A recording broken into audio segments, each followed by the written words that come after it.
Itu mahal loh harganya. Ada ibu-ibu rupanya.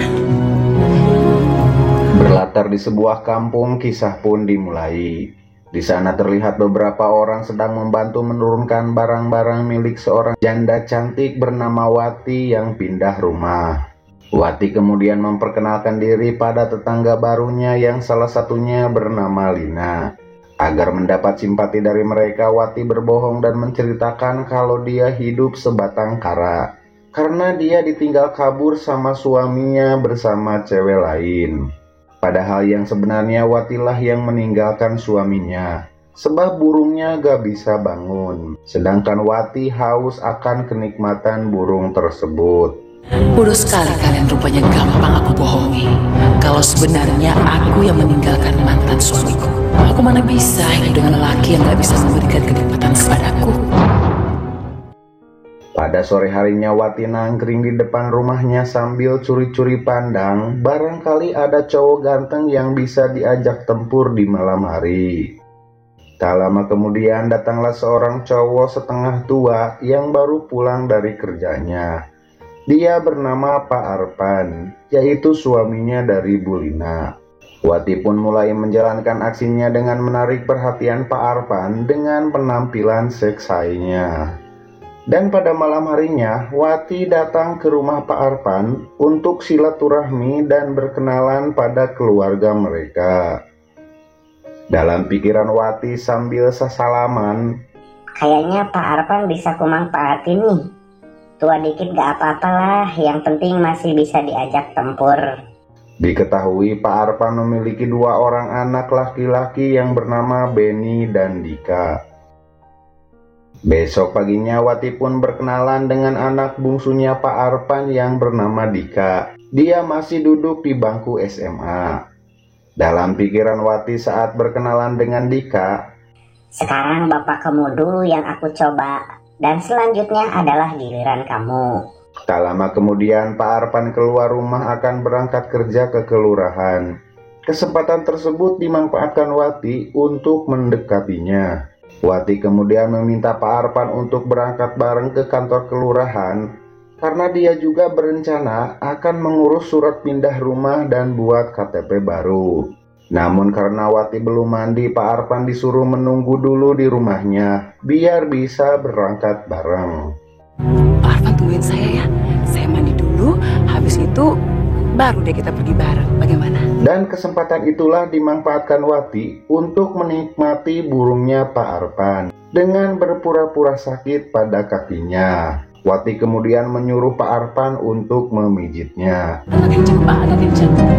Naik lagi Pak yang ini. Hingga akhirnya burung perkutut Pak Arpan pun ditelan habis oleh goa berumput keriting. Matnyos bosku, matnyos. Jos. Anjir, mantap. Gimana? Pak Arfan masih mau ke kelurahan? Namun setelah pertempuran tersebut, Pak Arpan dibuat panik karena istrinya mendadak datang ke rumah Wati mengantarkan makanan. Wati kemudian menyuruh Pak Arpan untuk keluar lewat jalan belakang dengan lompat pagar. Waktu di rumah Wati, Bu Lina dibuat heran karena ada suara pak gubrak di belakang rumah.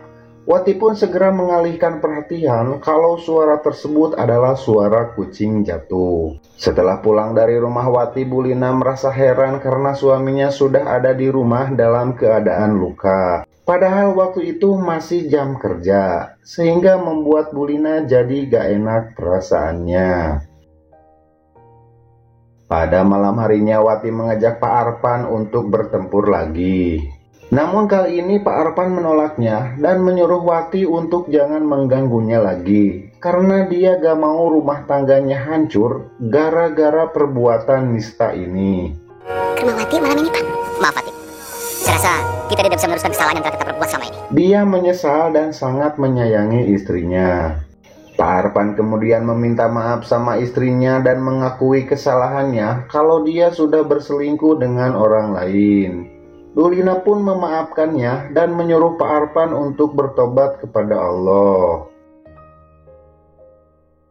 Wati ternyata tidak berhenti begitu saja. Setelah Pak Arpan tidak mau lagi bertempur dengannya, Wati kemudian gaet anaknya yaitu Dika yang masih polos. Wati kemudian ajarin Dika untuk bercocok tanam di kebun kacang di rumahnya, hingga membuat Wati puas dengan burung perkututnya.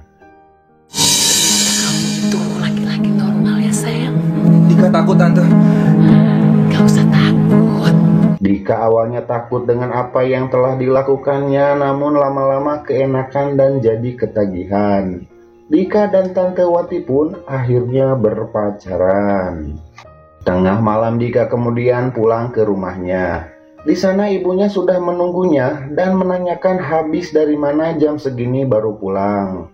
Namun apa yang terjadi, Dika malah marah sama ibunya sehingga membuat ibunya jadi heran dengan perubahan sikap Dika saat ini.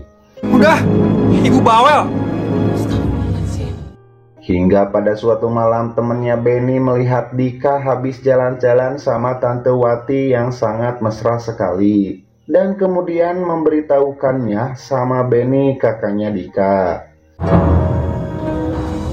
Setelah itu Benny kemudian menemui Dika di kamarnya dan menyuruhnya untuk jangan dekat-dekat lagi dengan tante genit itu. Dan apa yang terjadi? Dika malah marah dan hampir memukul kakaknya. Singkat cerita, karena sering mamam burung perkutut, Wati pun akhirnya hamil dan memberitahukannya pada Dika. Tante hamil. Tante hamil.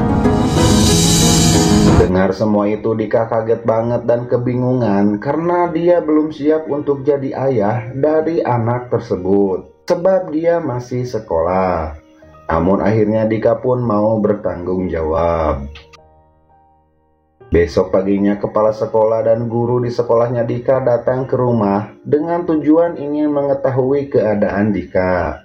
Sebab sudah 2 bulan Dika mengirim surat ke sekolah kalau dia sakit. Sontak dengar hal itu Ibu Lina dan Pak Arpan kaget banget karena Dika sudah membohonginya. Sementara Dika dan Tante Wati pagi itu pergi ke klinik untuk periksa kandungannya. Tak sengaja keberadaan mereka diketahui oleh salah satu warga dan memberitahukannya pada warga yang lain. Geram dengan kelakuan janda gatal tersebut, warga kemudian berkumpul dan menyamakan paham untuk mengusir Wati dari kampung tersebut. Mendengar warga ramai-ramai ingin mengusirnya, Wati menyuruh Dika untuk ambil uang dan perhiasan orang tuanya untuk modal cari rumah yang baru dan biaya lahiran anaknya. Warga kemudian mendatangi rumahnya Wati untuk mengusirnya karena dia hamil di luar nikah oleh Dika. Mendengar semua itu, Pak Arpan dan Bu Lina kaget banget dan pingsan. Sementara Dika dengan gerak cepat pergi ke rumahnya untuk mengambil uang dan perhiasan ibunya, serta menulis surat memohon maaf pada ibu dan ayahnya karena dia sudah membuat hidupnya menderita. Sehingga membuat Bu Lina sangat terpukul dan sedih banget.